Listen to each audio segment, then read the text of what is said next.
Hello everyone and welcome back to the second part of the weekly horoscope for July the 25th, 31, 2022. Uh, I was speaking about the meeting of Mars, North Node and Uranus in the sign of Taurus, and this meeting is gonna be exact on the 31st of July slash 2nd of August.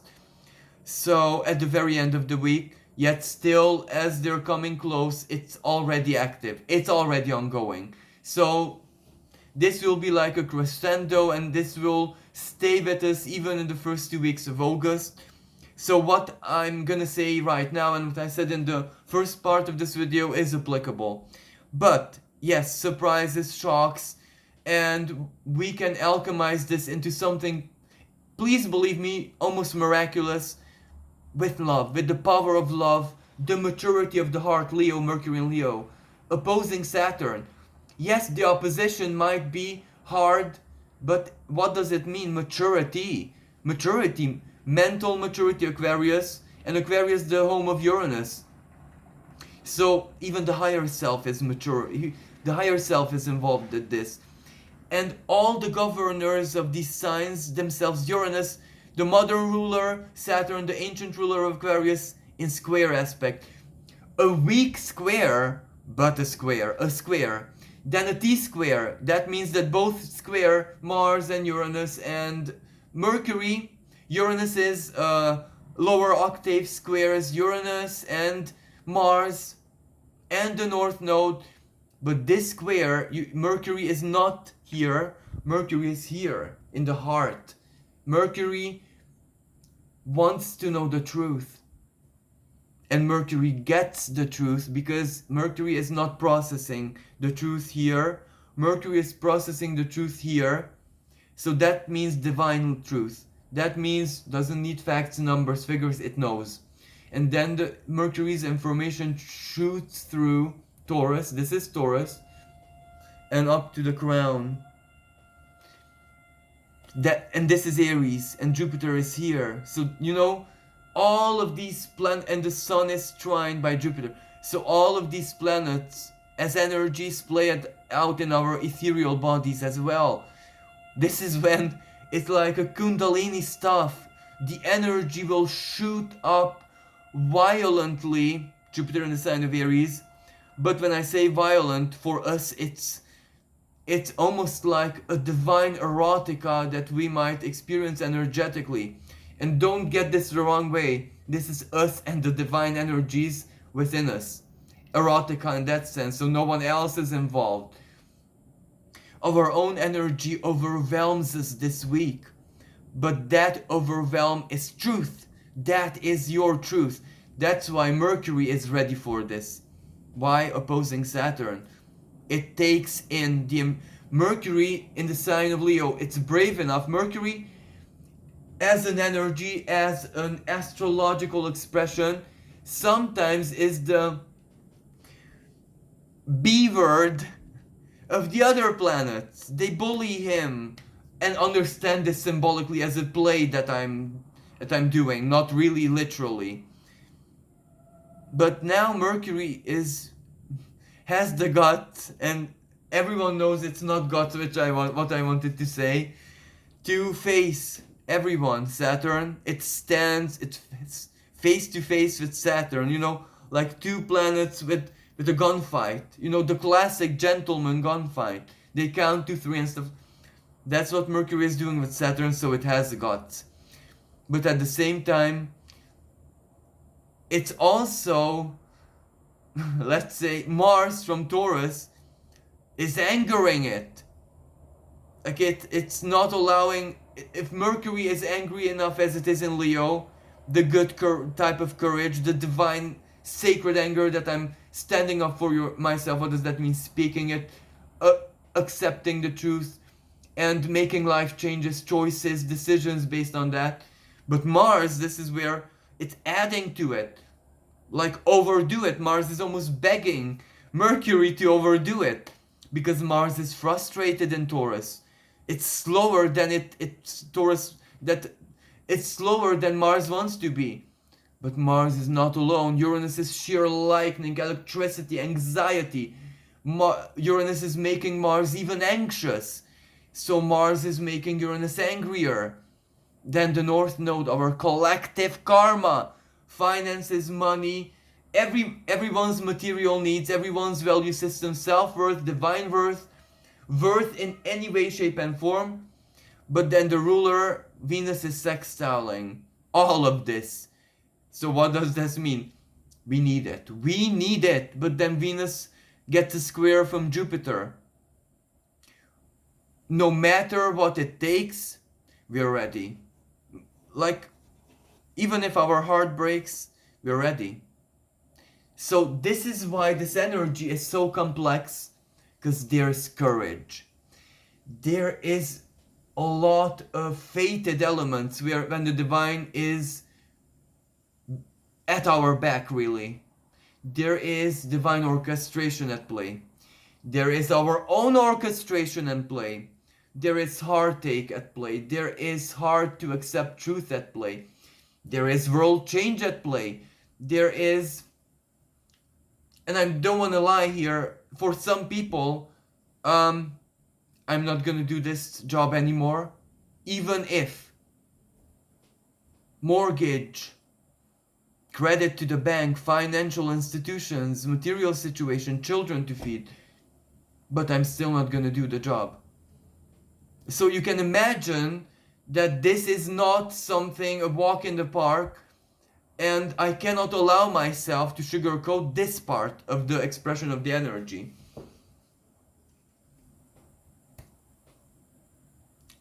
But I have to sugarcoat it in the sense that love and the divine makes this different. Because you know what the divine does? Before you get to the realization that I'm leaving my job, and this is just an example that is gonna play out in the life of one person listening to this. But we all have this in one area of our lives. Replace the word my analogy, job, with your love, with self-worth, with your sex life, with your family life, Taurus, whatever Taurus is, and you get the same expression of the energy. So where I want to go with this, before you get to the hardship, the divine already sent you the solution. So all you need to do is, yeah, I'm gonna go freelance, or yeah, I'm gonna use my talent, yeah, I'm gonna go to the countryside, to my grandma, to my, I don't know, a land that I inherited and I never ever put to use, or something that you were already given. Yeah, I'm gonna do that and be happy and not care about anyone or anything. I choose my own happiness. This is a must. Sun, Trine, Leo, you must imperatively. The Pisces, Neptune doesn't matter now. What I say, Neptune, I want to sacrifice for no. Right now, Saturn says it's your duty to choose your own happiness. Why? Your own happiness is physical. Your brain will emit your heart. Your heart will emit different electromagnetic frequencies when you're happy. So it's your duty to emit those frequencies. Why? Because we need it. Everyone needs it. Please, I need it. I need you to be happy. You need me to be happy. We need each other's happinesses. Dichotomy. Aquarius is made from dichotomies. We need each other's happiness more than our own happinesses. So what does that mean? The best thing we can do is focus on our own happiness, and then the other person is that much more happier. Dichotomy. But isn't this quantum universe? We wanted quantum, well, there's quantum for us as a species. Yeah, this is literally how this translates into other branches of astrology. Because yeah, my astrology is like a vomit of everyone else's. But still, this is what it translates to quantum astrology. Everyone else's happiness matters more than our own, but the only way we can achieve that is by focusing on our own happiness. But we can do this. We're crazy enough as human beings to be able to do. We can pull this off. Mercury and Leo, everything is there to help us to pull this off. We can pull this off. So yes, what does happiness mean to us personally? We had all this time to figure that out. Mentally, when the North Node was in Gemini, emotionally, when the North Node was in Cancer, we didn't need to live it necessarily, just to figure it out, because this is the North Node in Taurus when we have to live it. And after, in 2023, 2024, when the North Node isn't going to be in the sign of Aries, when we have to do big things with it. Because why? First we have to live it. It has to flood our 5 senses / 6 senses, because Uranus is upgrading the sign of Taurus. Before 2020, Taurus meant 5 senses. After 2020, Taurus means 6 senses, literally, really. Like really, yes, really. And this will be in medical books. This will be empirical, academic, recognized in neurology or whatever you call it, neural science, that yes, we have 6 senses, not 5. This is one thing that Uranus will do until 2026. Okay, so yeah, 6 senses. And when our 6 senses are flooded, when we processed it, when we were delighted, when we were surprised, when we loved, when we got what we wanted, because ultimately, yeah, when nature delighted us, when we have so many memories of sunsets, of the doggy, the pet, the wild animal doing amazing things, and us being lucky to be there and then, when the trees whisper to us, when everything is miracle, the bliss, when we have so much of that, okay, we're fully fed, we're fat, then Aries comes along. The physical exercise, but spiritually, creatively, idealistically, and Aries had the life path. When the North Node is in Aries, that's when we choose the direction as a species. But when we are full of love, the Venus ruling Taurus, then we make wise choices, then we make diligent choices, loving choices, compassionate choices, sharing, good choices. So yeah, this is the best end of the energy. And this is what the divine begs us to do, you know? The divine begs us to see this knowledge, to interpret this way. Because our interpretation of reality creates reality. Okay, so then we get to the Jupiter trining Mercury as well. The angry words are fated sometimes. And they close chapters and they begin chapters. And sometimes some people with this Mercury and Jupiter trine have to say the sad truth. And this is where it's liberating. A pain that you might have carried in your heart for 30 years. An example. Astrology works exemplified, is it not? There comes a moment, divine timing, Jupiter, divine justice, Mercury, the messenger, Mercury in the sign of the heart. When Mercury opposing Saturn, when you say it. As in, yeah, you say it and you're free.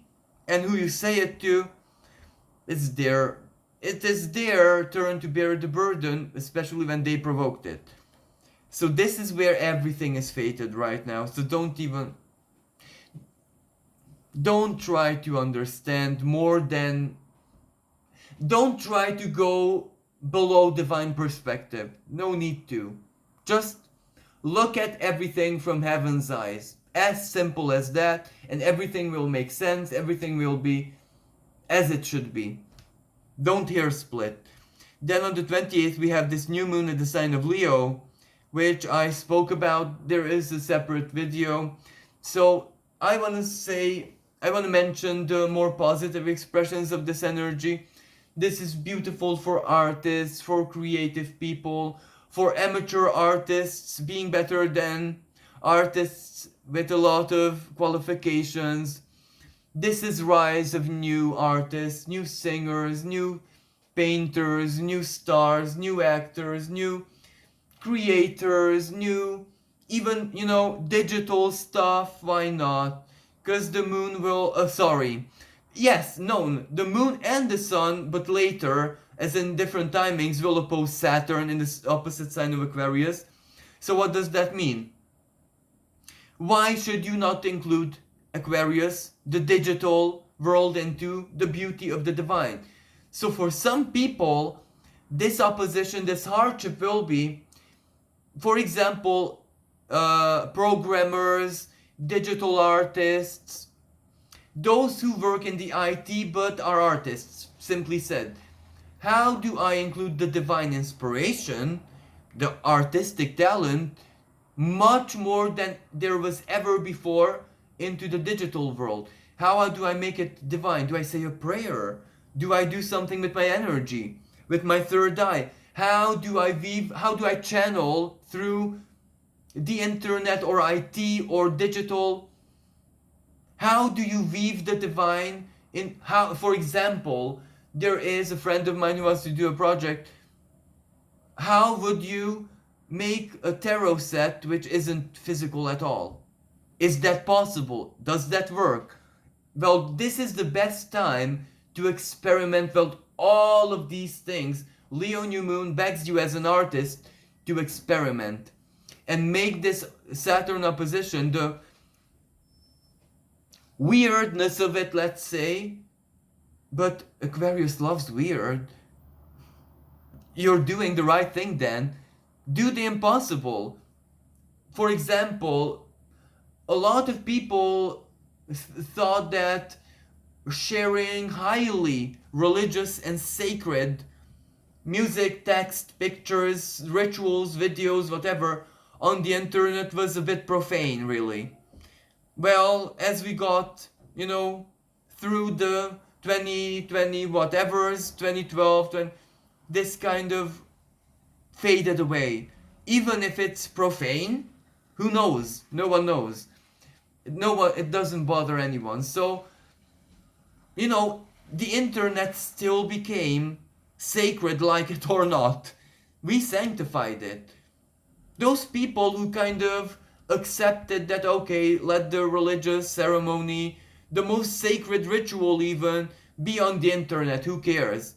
That sanctified it. Because it's there. And me, X, Y, Z, a totally profane person even, may see that, and that's a bit sacredness in our lives. We're profane to it, but we're still not the same after we see it. Because how beautiful, or we read something, we share it. So, sacredness can very well work through the internet.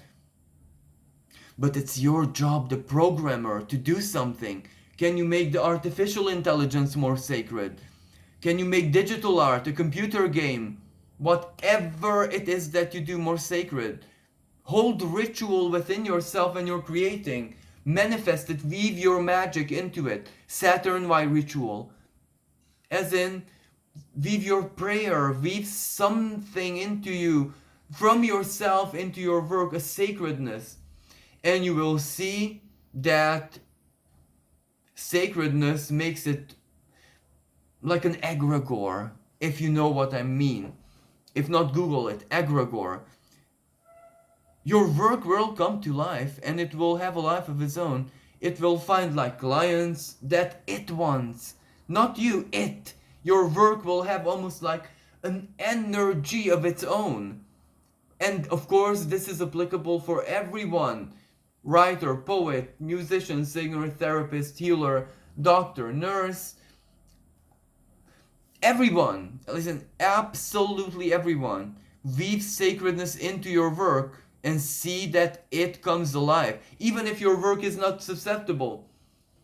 You're like customer service, all you need to do is talk. Where's the physical part? The talking, your presence, your smile,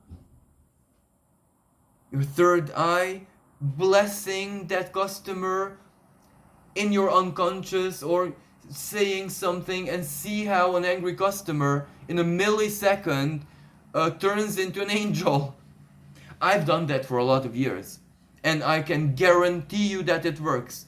Bless the person, the angry person, see them change, turn. You can save a company, you can save a reputation, you can save a legal battle by a blessing, by your spirit. Weave something that you do, as in weave a bit of your spirit into something that you do, and let it speak for itself.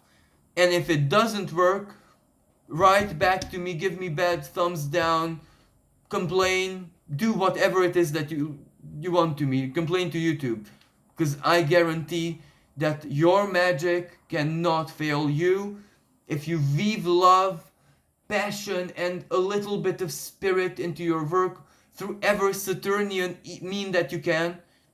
A small ritual, just an Aquarius, an inner mantra, blessed be, or whatever, divine help me, or my higher self, guardian angel, whatever. And repeat this and see how it changes everything. And it attracts people, not necessarily who you think, but who you need karmically. And why am I saying these instructions, New Moon and Leo? Best time to do it. Why? Because this can also be like setting an intention. What does Leo do? Sanctify the heart chakra, everything that has the creative center, the creative chakra. Children, why? Children are living, breathing creations, but not just divine creations, also our creations, of flesh and blood people. So it's direct spirit, but also our spirit, but also nature. But so children are an epitome of what creation, and understand this in the best sense, creature. So that which was created, creature. Children are the epitomes of Leo. In many cultures, children are worshipped as sacred beings, because before the age of 7, that is what they are, because their energetic body is not formed yet. In flesh and blood they're here, but in ether they don't have a well-determined body yet. So they're divine. That which isn't formed yet is divine. End of, period. And many cultures recognize this, and children have a sacred place, yeah? Absolutely. In some cultures, if I'm not mistaken, but of course, I never traveled in my life, ever. I never had one holiday in my life. Never traveled. Anyway, but those listeners who traveled saw different cultures and religions and stuff like that. So if I'm not mistaken, in some parts of the world, the infant never touches the earth, the ground, because it's that sacred. It has to be kept above Tellur, the telluric plane. So that is not coincidental. That has in any way, shape and form, esoteric, spiritual, earthly hygiene. For example, earthly hygiene, meaning only when the soul is comfortable already in the body and tries to take it over, so control the body, of course, then the child can be allowed to walk and whatever. But before that, it's a sacred being. It's the soul in all its sacredness, in all its purity. How beautiful! I don't even know which culture this is, but someone shared this with me, and the story itself remained with me forever. How beautiful and sacred that is. So where I want to go with this, that's Leo. Children are sacred. Child energy is sacred. Your own inner child is just as sacred. And children below the age of 7, those are the wisest beings that we have amongst us as a species, not the elders. Children below the age of 7 are natural born channelers, but they just give you. All you need to do is play with them or sit down in their environment. They'll give you all that you could possibly wish. Because the divine just speaks through. They're almost like coincidentally they tune into any divine frequency they wish. So children are the best teachers even. And Saturn opposing Mercury, Leo, children, the intelligent Saturn opposing it, admit Saturn says yes, this is true. You know what I mean? So yeah. And also, this can represent a powerful moment of healing, masculine healing. Why? The sun is a masculine energy, the king of the sky. The ancients saw the sun as the father figure. Modern astrologers see Saturn more. And of course not now, but the sun will also oppose Saturn later on. So this can represent a healing, a powerful moment of healing. A moment of maturization for males, for other people when they have forgiveness for a father figure, for others still when a father figure appears in their life that is healthy, inspirational blessing. For others still, they heal their masculinity in any way, shape, and form. That's it. Simply said.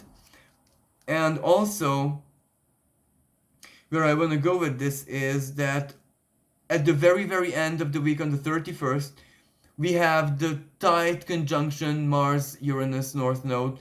That is shock, surprise, whatever. Then we have the Sun exactly trine Jupiter retrograde already. So this is where, don't get me wrong, this energy is also where you, me, all of us are the surprise factors in the lives of others as well. So this is where surprise is interwoven, interconnected. Okay, I'm gonna pause for a second to show you a tarot card. This is the tarot card I wanted to show, but let's go with the story. So this is us right now, and all the swords are gonna be the shocks and surprises. But the very first sword already is here in our lives, and it cut off the blindfold and our bonds. So this lady sees she's free, and she's just observing everything that's around her. Her freedom, she's not even that very much aware of it, and all these swords are gonna be big surprises. So when the swords rain down, this lady is not blindfolded, so imagine her surprise. And for a lot of people, these are gonna be pleasant surprises, really. And we are surprises in the lives of each other, because surprises change us. So exactly what I said in the first video, when we get that email, that phone call, that message, that face-to-face conversation, and the other person says how much you've changed but in the delightful way, and you say the same to the other person, and you just are pleasantly surprised, that's already a positive surprise expression of this energy. But sextile with Venus, this, I'm keep forgetting or not focusing mentally on this aspect, even though this is very important. This does a lot of things. This does things for real. This is where you have to do what you have to do for yourself, for your family, for your soul, whatever this Venus is. Because Uranus, sextile Venus, just this energy, just this sextile on its own, you can't deny. You can't deny your true values. So you feel them, you know them, do it, whatever it is that you need to do. Be brave, be strong, and remember the power of love. If there was ever a moment when the power of love almost changes reality around us, when it realizes, when it manifests, when it alters and changes past, present, and future, That time is now. So let's all of us be love, especially at the time of this new moon. Thank you so much for listening. Thank you for everyone love, support, all the kindness, all the beauty, all the honors that I received. If only I could somehow do more to honor you back. And until next, and so sorry I couldn't reply to comments and messages, but I'm also overwhelmed myself a little bit. So thank you, and until next time, bye for now.